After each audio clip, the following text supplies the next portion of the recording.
Hello guys, believing you guys are sincerely working on your board examination, and the ultimate objective of this course is to help you to get top grade in the final exam in just 5 to 6 hours preparation. And even if you do not have any basic knowledge or fundamental knowledge in economics, just spend another 5 to 6 hours. That is more than enough. Definitely you will get reasonably good grade, maybe 5 or 6. If you are sincerely working, then 7 is also possibility is there, right? And one more request is, please keep paper and pen, and wherever necessary put a pass and take the notes. And the next thing is, and take the practice of the diagram. Okay, in economics diagrams are inevitable, so please take a practice of the diagram, because so many diagrams will be there. But it is easy, it is not difficult.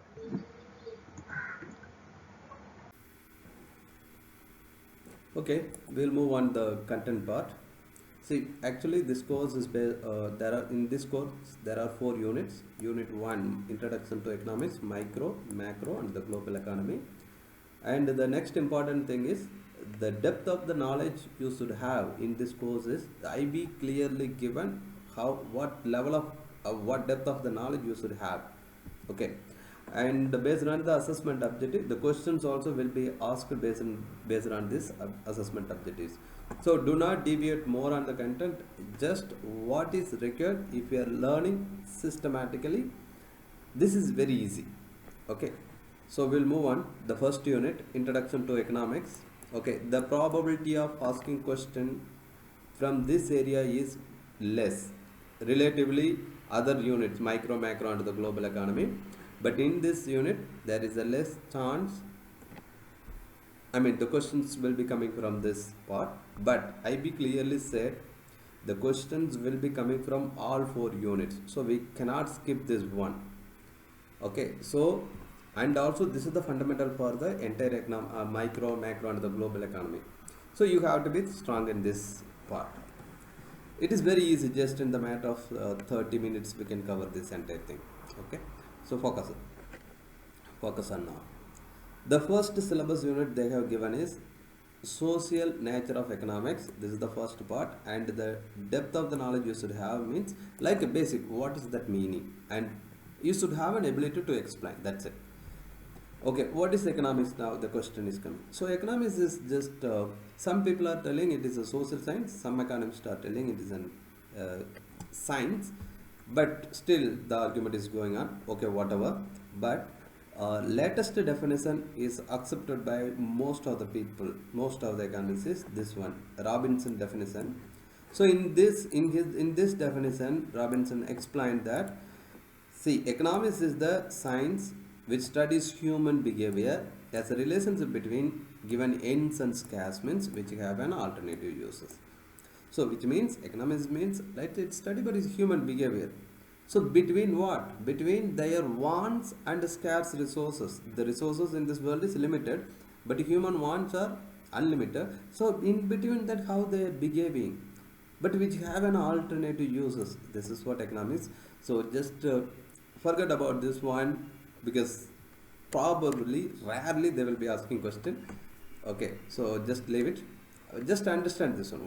What is economics? Economics is just human behavior. Between what? Between the relationship between given ends and scarce means, which have an alternative uses. That's it.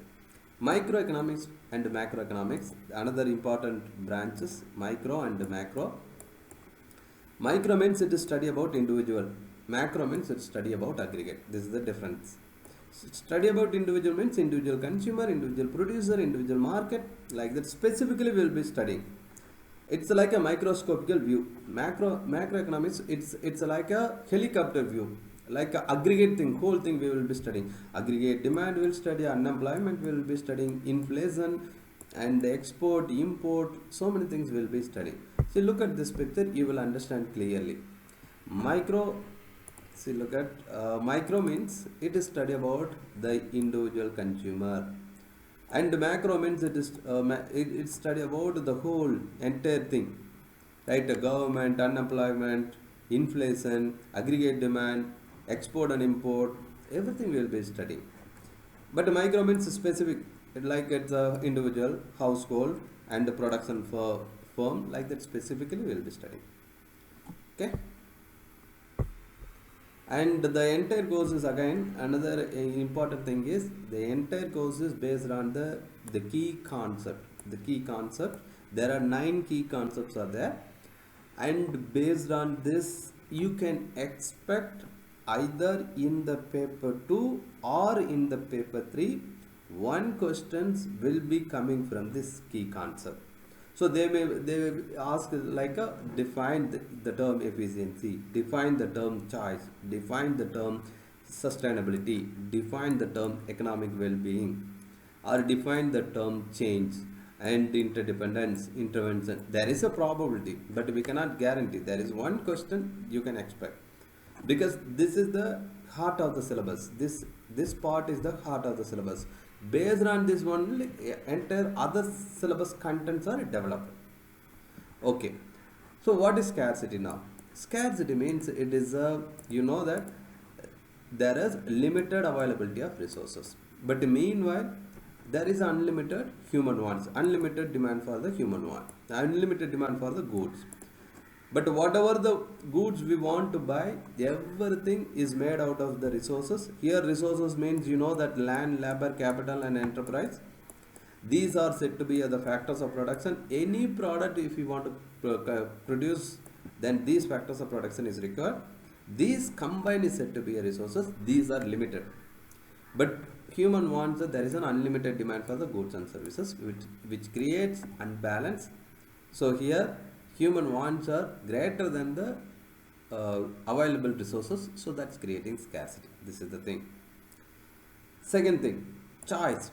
See, it is not at all the time we can fulfill our needs and wants. Okay, it is not possible to fulfill our wants or satisfy. We can satisfy our wants at all the time. So when we are unable to get, or when we are unable to fulfill our wants, we will always moving for the alternative. So when we are going for the alternative, then there will be a choice. Okay. And efficiency part means like a less input but more output. See, the resources are limited, so what we can do, we need to use these resources efficiently without wasting that on. So allocative efficiency is preferred, which means what the socially optimum amount of production, what the society want, optimum amount of goods and services which actually the society is looking forward. So that the minimizing the resource waste. When there is a maximum amount, maximum allocative, I mean when there is a maximum social optimum level of output, then that time resource waste is minimized, right? So this is the efficiency. Okay, efficiency is determined with the ratio between output by input. Also you can mention, that's enough.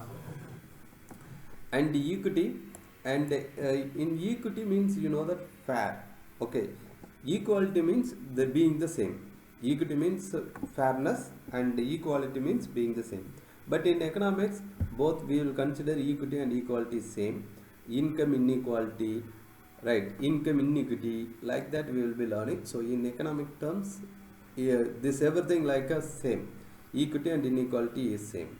Sorry, equity and equality both are same. Right? See here you could see that in economics, inequity is often interpreted to refer the inequality which may apply to the distribution of income, wealth or human opportunity. Okay, and the next is economic well-being. Economic well-being is a multi-dimensional concept, because see, this is like a quality of living standard. Economic being means it's a level of prosperity and quality of living standard, and ultimate objective of all the economic activity is to improve the economic well-being of the people. So that's the thing. So improve the quality of living standard and ability to meet the basic needs and present and future financial security, ability to make economic choices, permitting achieve economic choices, right? These are the things. So I'm just quickly moving on, because there is a less chance from this part you can expect a question, right? So we'll quickly move on without wasting our time. And the sustainability means See, the present generation also meet its own needs and wants without the compromising the ability of the future generation. See, this world is a set of everybody. Even every species in this world is having a right, but humans are taking advantage. Right? So, because of that, human activity and future generations are heavily affected. So, sustainability means what? So, the present generation also meet its needs without the compromising the future generation ability to meet their own needs. That is what the sustainability meaning. And the next one is change. Change is inevitable in economics because the economic activities are keep on changing. The pace, I mean, sometimes COVID happened. Before that, this global financial crisis happened, and every day by day economic activities are changing based on the supply and demand. And the interdependency is the another key concept. So the today world is completely interdependent with each other. See, somewhere around, it's in the some parts of European Union, Russia Ukraine war is happening, but someone in Sri Lanka, they are affected because today the world is completely interdependent. Right, one event in any one event in any parts of the country, it is creating impact on the all the stakeholders in the world. So interdependency and the intervention. The government always needs to intervene in the market when it fails to produce the social optimum level of output. See, because of this COVID, if the government intervention is not there, then it is very difficult to come out from the COVID economic loss. And some statistics, some reports say that it will take another 5 to 10 years to recover from the COVID economic damage. So these are the basic key concepts used in this economics course. So scarcity, you know that scarcity, choice, efficiency, equity, and economic well-being, sustainability, change, interdependence, and intervention. These are the 9 key concepts. You just remember one question. There is a possibility of one question. They can ask define intervention, define interdependence, like that. Maximum marks will be 2, that only. And the next syllabus content they have given is factors of production. In that, what is land, labor, capital, and enterprise? So land means, you know that it is a nature's gift. Land means it is a nature's gift, okay, which is used in the production process. Okay. Meanwhile, labor means it's a human effort which is used in the production, producing goods and services. Right. And you can say that bank employee, teachers, doctor, agriculture workers. Okay. So many examples you can say. And capital means man-made good which is used in the production, and entrepreneur means risk taker and decision maker who manages the all 3 factors of production, the remaining 3 factors of production. Right. So what are the factors of production? Land, labor, capital, and enterprise. Okay. And these combine is said to be a resources. We are telling resources are limited. What are they? These 4. These are limited. So nothing is free of cost in this world. So in order to use land, you have to pay rent. So rent is the payment of the factors of production. And labor is the wages. So wages is the payment of the labor. And capital means interest, and enterprise means profit. These are the thing. So already discussed, the world is having a limited resources, right? So, but human wants are unlimited, and creating a scarcity.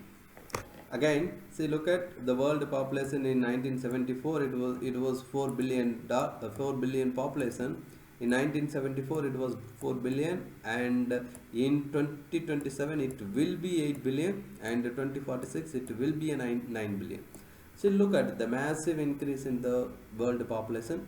This means there will be a massive increase in the human wants. So here you could see that this picture illustrates a lot. So the human wants are like a big one, but the resources are very small. So creating a problem, scarcity problem. So from here only the economics actual concept starts. This is the problem, how the economy is behaving because of this scarce resources. Right. So now the first thing is opportunity cost. everybody in the world taking the decision based on the opportunity cost. Whether you or me or government or producer or exporter or importer or financial institution, everybody, every economic decisions are making the decision based on the opportunity cost. So one example, see, there is a piece of land. That piece of land you could use it for forest cover, or the same land you can use it for motorway, or you can use it for agriculture production. See, look at the land is only the purpose is different, right? So if you are using for agricultural purpose, then which means you are not using the same land for motorway, right, or road construction. If the land is allocated for the motorway, then which means the land is not allocated for the forest cover agriculture. So this choice is inevitable in complete economics, right? So next one is like see, for example, another example it is there. Opportunity cost means it is the next best alternative for guns, which means when you are getting something, you have to give up another thing. In that, which one is the best? Which one best you are giving up? That is said to be an opportunity cost. See, free good means no opportunity cost. There is the goods are not having an opportunity cost, but economic good means an opportunity cost. The good is having an opportunity cost. So you look at there is $100 are there. The money could be used for either food or clothing or entertainment. Or else you can split this money to between food, clothing and entertainment. That is depends on the wish of the consumer. See, for example, if he is spending the entire $100 for the food, means he is able to spend the same amount of money for the clothing and entertainment, but he didn't spend. The consumer didn't spend. So which means if the food is the first one and entertainment is the second one, clothing is the third one, if the consumers order his preference, so opportunity cost of selecting food is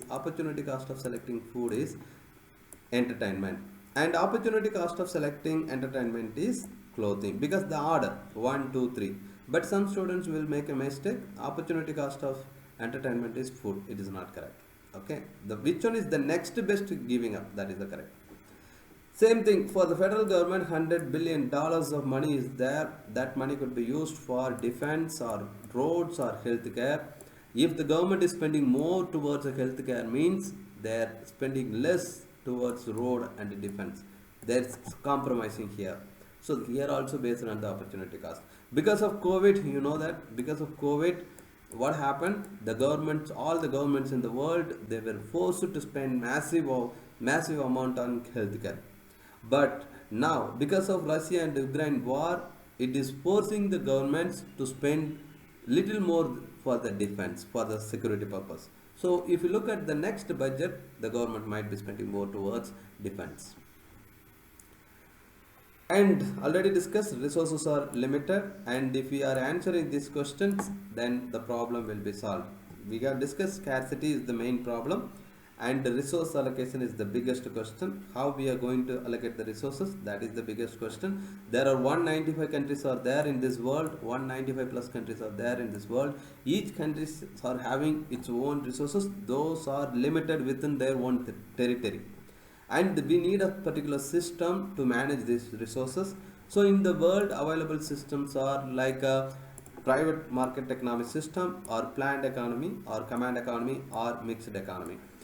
Free market economic system means like the private parties will decide what to produce, how to produce, and to whom to produce.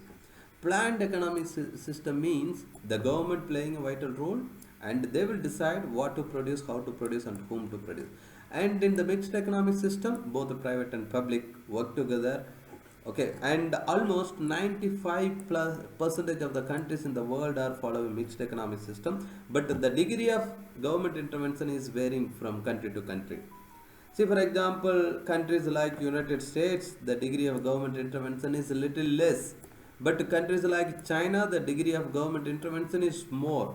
But countries like Hong Kong and Singapore, they are very close to the free market economic system because they are very small. very small countries, so they are able to go ahead with the free market system. But if the country's territory is a little larger, then it is very difficult to work in the free market economic system.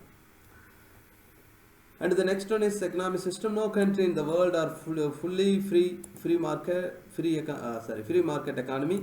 Every countries are like a both mixed economy, or all the countries are almost mixed economy, but the degree of government intervention is varying. See, companies like Google, Apple, Amazon, everything is emerged from United States, and only small number of countries are being big companies in the world, that is from the American countries. The reason is the government intervention in the market is less in the United States, but the government intervention is more in other countries. That makes the private parties to work, without much difficulties. So the next one is production possibility curve.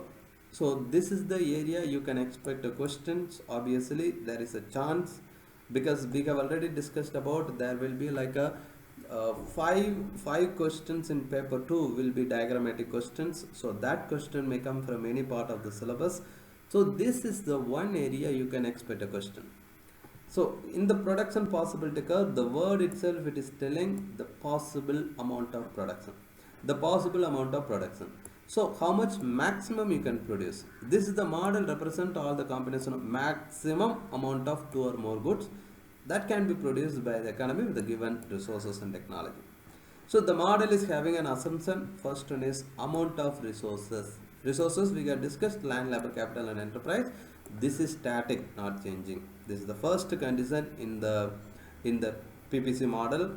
Second one is technology is constant. Third one is the economy is assumed only producing 2 goods, but practically it is not possible, but assumption only produces 2 goods. Then only you will understand it is better way. So the key important assumption in this model is the resources are static, right? Already available resources is there, and technology is constant. There is no improvement in the technology, and the country is producing, the country or the economy is producing only 2 goods. This is the basic assumption in the production possibility curve. You know that this is the concave production possibility curve, and this is linear. You know that this is said to be an increasing opportunity cost. This one is said to be a constant opportunity cost. Look at the different. This one is said to be a constant opportunity cost. This one is said to be an increasing opportunity cost. What is the reason? We'll see this one. So look at while drawing this diagram. See, please first one draw like this. This is very easy, so no need to explain how to draw this diagram. Okay, the only thing is take a little practice. Remember, just a company or the firm produces only 2 products, one is super bikes and another one is cars. Only 2 goods are produced by the firm or economy. You can consider anything. And in the second diagram, in the linear case, the company is producing iPhone and iPad. This is the 2 things. See, look at in the first case at point A, what does it mean? No, actually the firm or the country is able to produce maximum amount of 40 units of super bikes. That time the production of cars are 0, so which means all the resources are diverted to produce only super bikes. So that time no resources are allocated towards car. And what the point E we can understand means the same thing. All the resources are diverted to produce only cars, and the super bikes resource production is resource availability is 0, so the production is also 0. This is the 2 extreme point A and E. Point A and point E is the 2 extreme points. Production combination, you can say like that. And point B, what we can understand, no, the resources are allocated between both products, like super bikes and also cars. So that time super bike production is 35, and that time see look at here, and just remove this part. Look at what point B illustrate, no, the resources are allocated towards both products, super bikes and cars. Okay, and the fact is here more amount of super bikes are produced. here it's 17 amount of cars only produced. So which means the resources are more allocated towards superbike. Meanwhile, point D, what we can understand, no, more amount of resources are allocated towards cars, and meanwhile less amount of resources are allocated towards superbikes. Okay, so now carefully look at here. Here only it is very important point we will be discussing. Right. See, look at, if the production combination moves from A to B, here 40 minus 5 units are given up, 5 units of superbikes are given up in order to produce 17 units of cars. Right. In order to produce 17 units of cars, the company or the firm or the country, whatever, it has to give up 5 units of superbikes. When the production combination moves from B to C, the superbikes given up is 10, not 10, 35 minus 20, 27. So it is 8. So the production of superbikes given up, around 8 units of superbikes given up in order to increase the 7 plus again 8 units of cars. And when the point production combination moves from C to D, look at here, from this is the point, so 27 minus 15, so it is 12. 12 units of superbikes are given up in order to produce another 5 units of cars. Right. See, look at this value, look at this value, this is increasing from 5 given up, next one is 8 and 12 and 15 after that it is. So the numbers are increasing. That's the reason here this is said to be an increasing opportunity cost. Opportunity cost we have already discussed. It is like, in order to get something you have to give up something. That is said to be a next best alternative for them. Here in this case, if you want to increase the production of super bikes or cars, you have to give up the production of another good. So if you are increasing the production of super bikes, means you have to give up the production of cars. This is the key thing. So the opportunity cost is increasing. That's what we are telling, it is an increasing opportunity cost. See, do not consume, I'm taking more time in this topic because this is the fundamental. If you understood this one, then it is easy to go ahead with other things.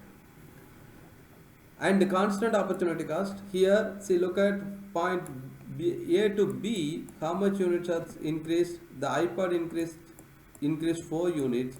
So here iPhone given up is also 4 units. Right, for example, from C to A, iPod production is decreased from 10 to 3, so 7 units of iPod is decreased. Meanwhile, 7 units of, from 0 to 7 units of iPhone is increased. So there is an equal opportunity cost at whatever the level of the production. Right. So that's the reason it is said to be a constant opportunity cost.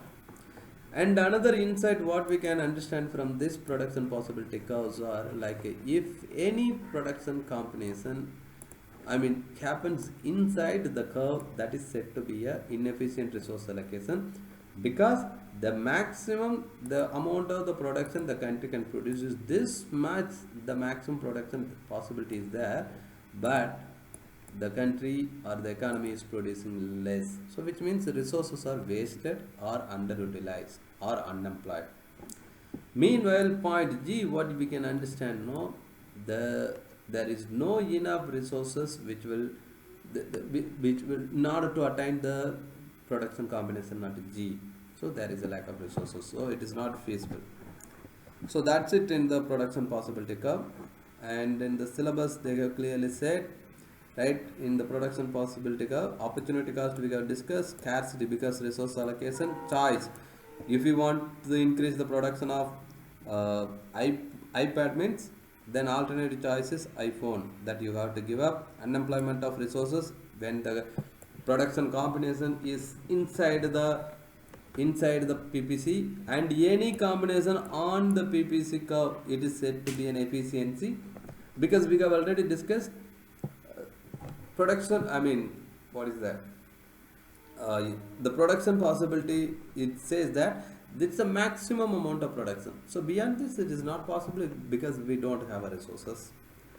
And the next one is actual growth, efficiency we have discussed, actual growth and growth in the production possibility curve.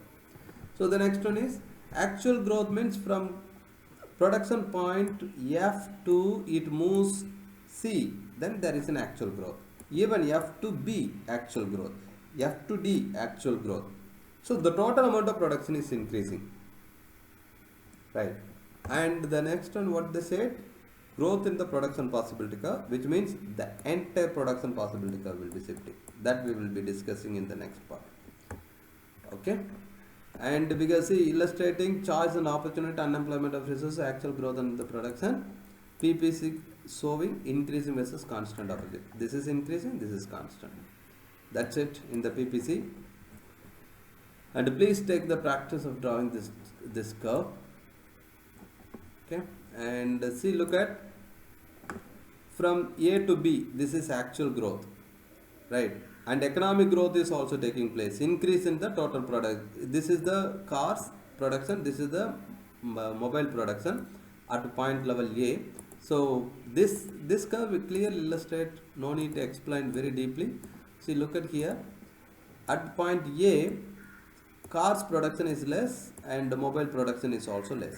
At point B, cars production is little more than the point A and the mobile production is also more. So which shows that there is an actual growth because total output is increasing. And but still it is below the production possibility curve. So what we can conclude now, the curve, the model is still underutilized the resources. And here this is in this case, and here the entire curve is shifting outward, so which means there is an economic growth, right? Maybe resources of quality and quantity of resources are increasing, or else the government is spending massive on education and healthcare. That helps the total amount of production produced in the country increases. So which means quality and quantity of resources is increasing. That may be the one reason. And there is a technological advancement, you can say this is another reason. So if the quality of resources increases or technological advancement, both will help. So if the point A to B, again there is an economic growth and increase in the production also, B to C like this. And if the curve is moving inward, which means resources availability is decreasing, that is the point, that is the information. And meanwhile, if the production possibility curve is skewed towards one side, which means there is an advancement technology in the car manufacturing industry. The same thing, instead of car side, if it is like from this side, instead of mobile phone side, if the production possibility curve is skewed, means there is an advanced technology in the production of mobile. This is the point. Okay, so assumption we have discussed, increasing and constant we have discussed, and a few economic terms which is used in the PPC we have discussed, and we have drawn the diagram. That's it. And the next part is circular flow of income, and this is also important area because here also you can expect a question, because this unit, the circular flow of income, is covered in both macro also in and if you are understanding this structure clearly, the entire macroeconomics part is easy. Okay, so first one, so circular flow of income model. Still remember, there is a 4 economic decision makers. So economic decision makers are households and firms. See, look at households, firms, government, financial markets, I mean banks, and other countries, foreign countries. They are said to be a decision maker, economic decision makers. Any action of the household or consumers, any action of the firms, or any action of the government or financial institution or other countries will immediately influence the other economic decision makers. Okay, so now we'll go with the 2-sector model. 2-sector model, you might be already aware about the aggregate demand thing. AD equal to C plus I plus G plus X minus M. This model you already know that. This is aggregate demand equal to consumption plus investment plus government expenditure plus X minus M. This you know that.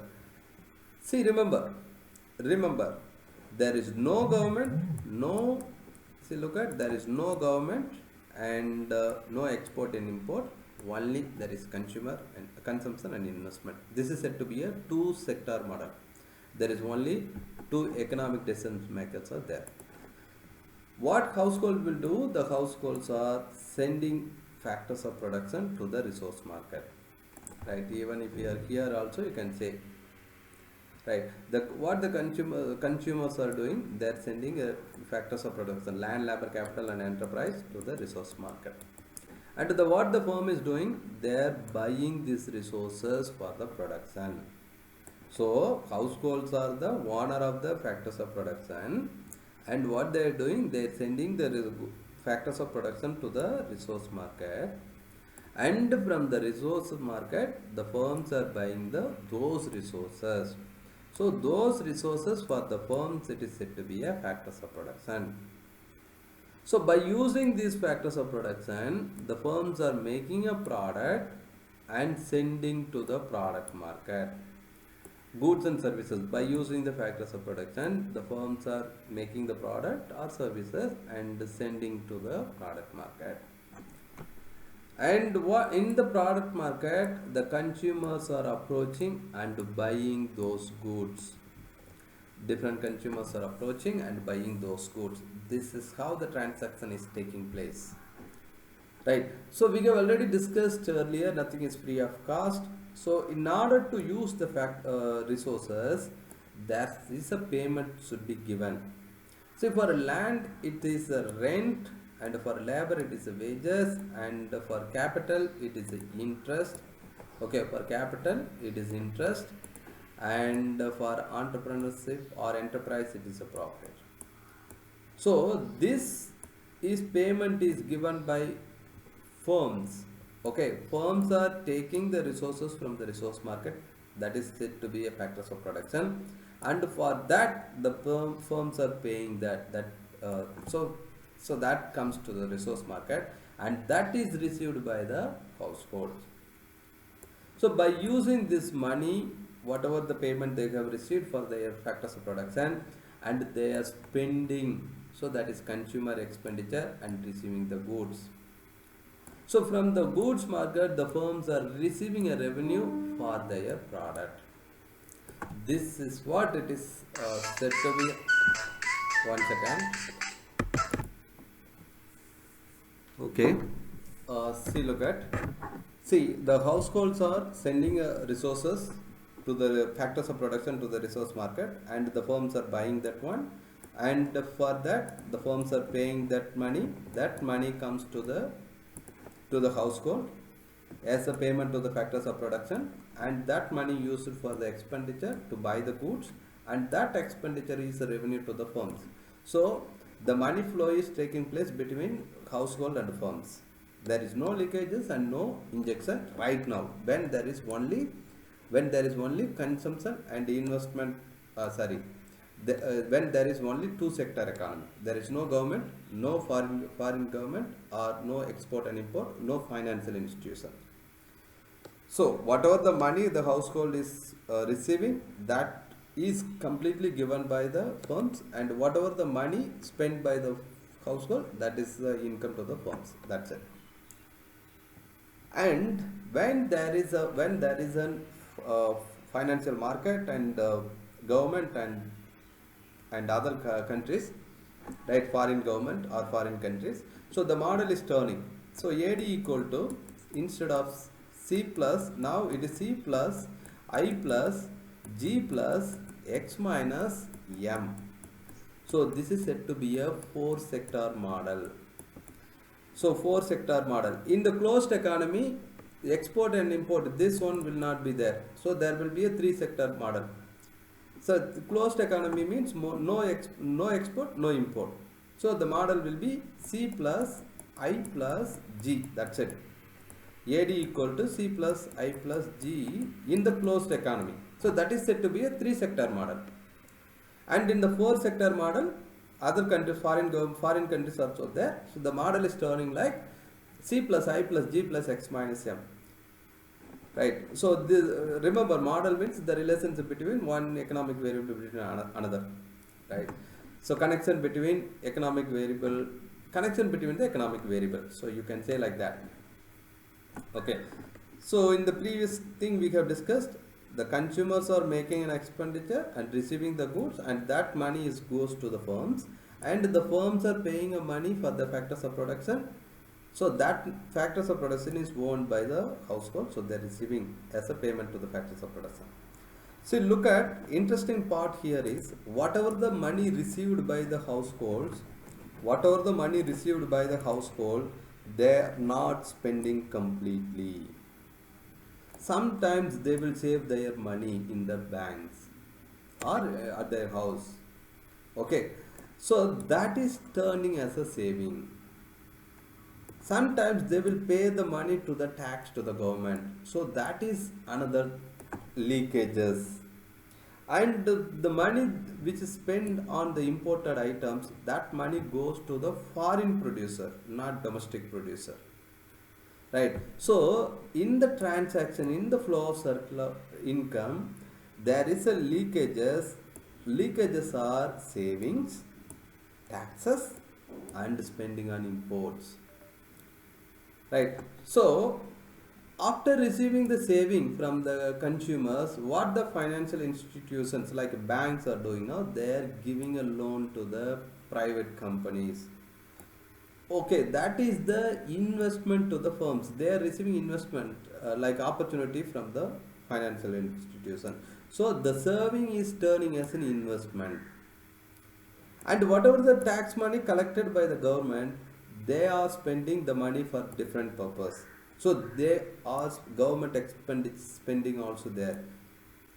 Right, whatever the money, see, still whatever the product they produce by the domestic producer, they will also export to the foreign country, and foreign producers also spend the money. So domestic producers receive money from their export. Okay, so leakages means savings, taxes, and spending on imports. But that is turning as injection as investment, government spending, and spending on imports. Right, this is what circular flow of income is telling. Okay, see in the syllabus what they have said. So circular flow of income model, you know that, and the interdependence, because whether it is household or firms or government or financial institution or foreign countries, everybody is interdependent in the flow of income. And see, interacting decision makers, interdependence between economic decision makers interacting and making choices in an economy, that we get just discussed. Household firms, the government and the banks and the financial institution and foreign sector, those are said to be economic decision makers. And leakages and injection we have discussed, and in the diagram also we have drawn. That's it, this part is over. The next one is normative economics and positive economics. Okay, positive economics means it is like a what is, that is the important thing.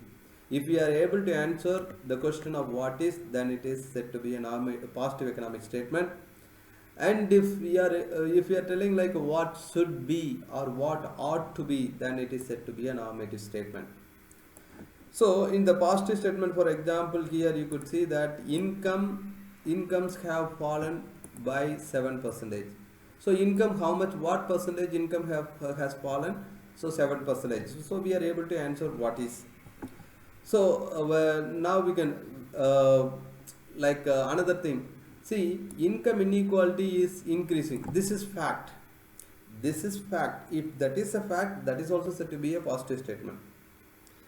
And income inequality has increased too much. But how much increase? Whether it is too much or less or it will be lower, that is opinion. That is judgment. So that is said to be a normative statement. See, positive statement uses use of logic. So for example, if the price of the product is increases, means obviously the quantity of oranges here the product is orange, so the quantity of orange definitely will come down, right? So this is like this is a positive statement, this is the fact. Okay, the next one is, this is logically correct, because when the price of oranges is increasing, then the consumer, what they will be doing, they will compare the price with the other substitute products, and if there is no change in the price of other substitute product, the consumer will move to other product. So obviously demand for orange will come down. This is logically correct. So positive statements are logically correct. The next thing is use of hypothesis and models and theories. Positive statements uses hypothesis, models and theories. Right? A hypothesis means involves a prediction. If the price of orange increases, means how much it is going to decrease. Right? It is like a prediction. And in economics, ceteris paribus assumption is inevitable. The reason is almost most of the economic variables are connected with each other, and in order to find out the relationship between one economic variable to another economic variable, you have to keep other variables constant, then only the theory will be valid. If the other variables are not constant, then theory will not work, will not speak the truth, and it might be like a biased, or it might be fluctuating, or it might be different. So that is the reason ceteris paribus assumption is kept as there. And empirical evidence, we will be collecting the data, and we first model and collecting the data and proving whether it is increasing or not increasing, and if it is not increasing, then refutation is happening. Refutation happening means again new theory will be developed based on the new information. So positive economic statements will use a logic test, and they will go for the hypothesis models and theories, and they keep ceteris paribus assumption, and they find out empirical evidence, and refutation is also takes place. Right? In the positive economics, this is the thing. And in the role of normative economics, it is just value judgments in the policy making. So here they said income inequality has increased too much. So what we can do? It is a judgment only. So which means the government should take an action to reduce the income inequality in the country. Right? So income should be increased. Here also this is value judgment. So income should be increasements that will help policymakers to take the appropriate action. That's the reason in the question number 3, paper 3, you could see one question of 10-mark question is related with the recommendation of policy. Okay, and equity and equality both are same in economics. However, equity means fairness, right? Equality means like being the same, right? But in economics, equity and equality both are same. The next one is economic thought. In this, what happened in the 18th century, what is the 19th century economic thought, and 20th and 21st. So 18th century, actually Adam Smith played a vital role in the field of economics. So he is still considered as a father of economics, right? And he is the father of classical economics. Some economists are arguing Adam Smith is said to be a father of classical economics and economics, and John Maynard Keynes is said to be called as a father of modern economics. That is two things, but however, so technically Adam Smith was a philosopher, and he gave a proper definition for economics. He was the first person to talk about economics in those areas. In 1776, he published one book. That book name is An Enquiry into the Nature and Causes of Wealth of Nation. In that, he pointed out economics is about the wealth of nations. Okay. So here in the 18th century, his contribution to economics is immense, and he was the first person to talk about the market is the invisible hand of markets, which means whether it is a consumer or producer, they are working for their self-interest.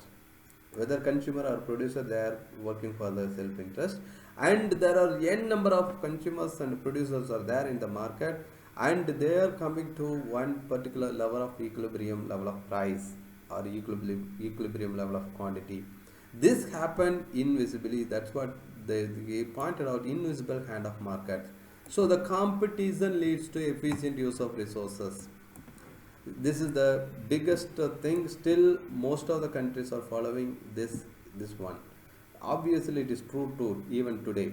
Competition will lead to most efficient use of resources.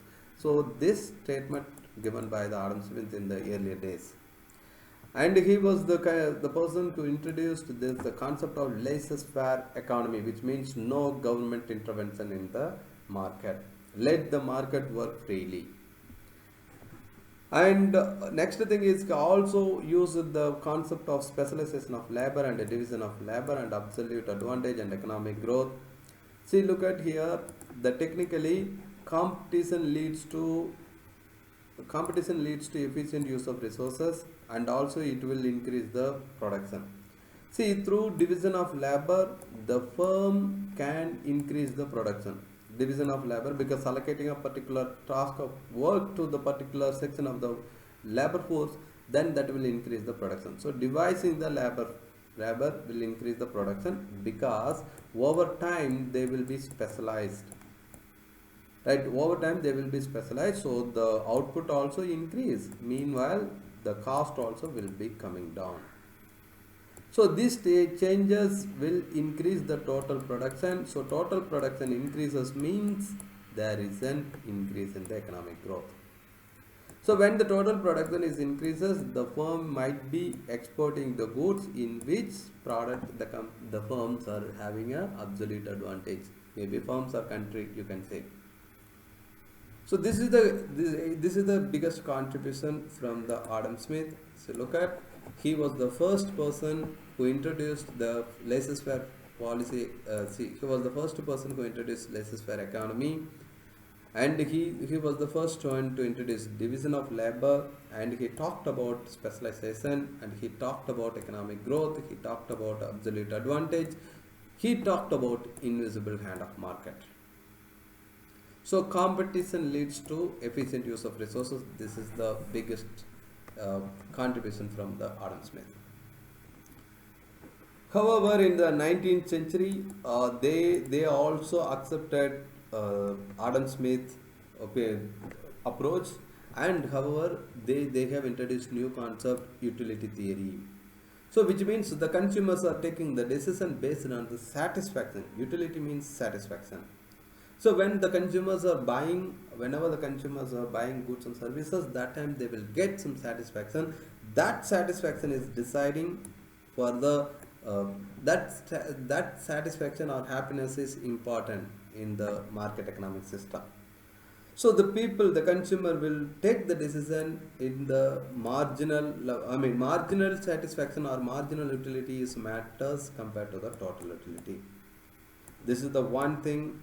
And second thing, JP says law. Says law is telling supply creates its own demand. This is the biggest statement during that time.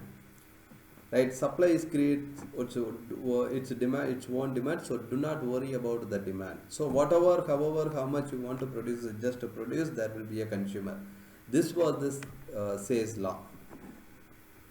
Okay, and the next one is Karl Marx believed that capitalism is not a proper system in the resource allocation, because capitalist system is exploited labor.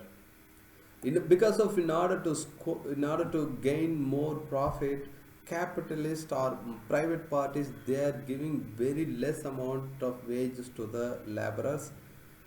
Okay, and this makes like laborers will be like they will not be happy, and they will be laborers are skewed by the capitalist private boss, right? So this makes capitalism would be thrown, and workers themselves would take control of the means of production. This is the Karl Marx opinion. So today, whether it is USA or Russia, there is a conflict between these two countries last 50, 60 years, or even last 100 years also you can consider. Why there is an opposite, I mean, there is always conflict between these two countries. Means US is believing in the capitalism and Russia is believing in the communalism. So there is a conflict in the way of approach. Right? There is a two different extreme, uh, I mean, thought that creating a conflict between them. Okay, 1 second. Okay, in the 20th century, actually, it's like the Great Depression created a massive impact on the way of thinking. Like there were two extreme ends. One were they're believing capitalism, and another were believing communism. Because in the later stage of 19th century, you could see that Marx emerged as a like a super leader in the countries like Russia, and his opinion and his thought was true. Like because capitalism started to fail, and however, but the Great Depression is again created the tug and pull of between free market capitalism at one extreme and state run communalism on the another extreme. See, look at state run communalism at the another other extreme. Okay, and the depression caused great depression, like now you know that COVID economic recession, COVID pandemic, it is COVID pandemic recession, like that depression created a massive impact during in 1930s. And the laissez-faire doctrine of the classical economists, it is failed. The depression caused because of the problems for the free market economic system, because JP says law, it pointed out that he was pointed out that supply creates its own demand. This here you could see that supply creates its own demand, but it failed, and free market economic system failed. So at during that time, Keynes is emerging as an super leader. He suggested that the government intervention is necessary. Right, government intervention is the only thing which will help to come out from the problem like a depression or recession. Right, and so that's what we are telling. Still today also we are following the same. Because of the COVID pandemic also, all the governments throughout the world, they implemented implemented fiscal stimulus package and expansionary fiscal policies in order to tackle the COVID pandemic economic problem. Right. So even today we are using the Keynes approach. It's true to some extent. It is helping. Right.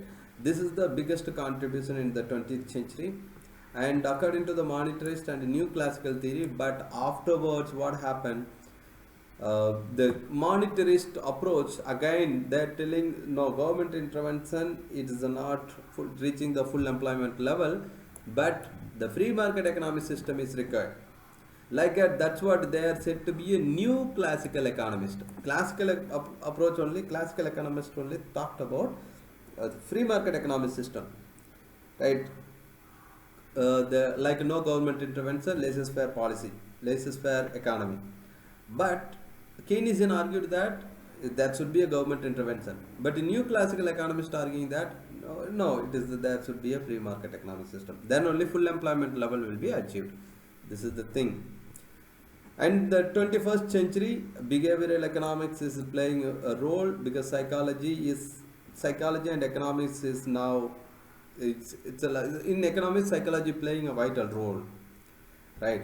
So because it is behavioral economics is going to dominate it in the 21st century, and the development model like regarding sustainability, interdependence. So that's the reason in our syllabus the key concepts are included, right? Scarcity, sustainability, efficiency, interdependency, economic well-being, everything is included because the 21st century required this one. See, in this discipline, psychology and the growing role of behavioral economics, increasing awareness of the interdependence, you can look at these points, and that exists between economy, society, environment, and the need for appreciate and the compelling reasons for moving toward circular economy. Okay, so that's it in the introduction part, and we will move on microeconomics in the next part. Thank you.